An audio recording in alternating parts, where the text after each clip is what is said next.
Hi there, Shrimp diving into the legal day, welcoming you back to my channel.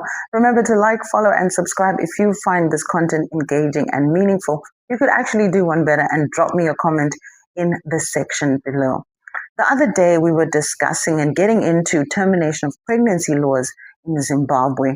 And these laws, first and foremost, outline that termination of pregnancy or abortion is unlawful, save for three exceptions where the life of the mother is in danger if she carries the baby to full term. Secondly, where the pregnancy is as a result of an unlawful action, it could be rape or incest. And thirdly, where the baby is so deformed that it would not be viable. As such, in these three instances, following various procedures, the getting of a medical certificate in the first and third case, and in the second case, the granting of an order by a competent court at the end of the criminal process to allow this woman to get a legal abortion. So questions around this remain because the law has not changed. The position remains the same. But you juxtapose that with over 17,000 backyard illegal abortions performed in the year 2025. Now, that's a shocking figure, and it only relates to the recorded ones. Of those 17,000, some are safe and some are unsafe.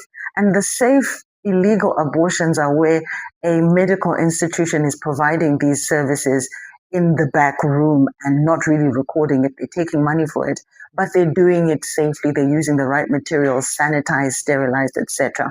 But it still makes it illegal. On the other hand, there are grannies in certain villages and certain high density areas giving girls and women concoctions. Some are taking hangers to themselves just to get rid of these pregnancies. In some instances, it's a parent that has found out that their teenage daughter is pregnant. They take them to these places nicodemuously and they get, quote unquote, a safe but illegal abortion. So when you look at the figures and you look at the feelings of the people on the ground, on the street, there is no connection. And are we really saying one thing, but on the other hand, doing something completely opposite? Because the figures don't lie. So it leads me to this question.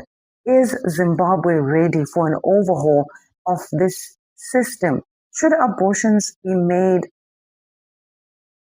available upon request? Or are we not ready for this conversation? Because what do the numbers tell us? Now, I want to tell you a story, and it's actually a real story that happened in Zimbabwe.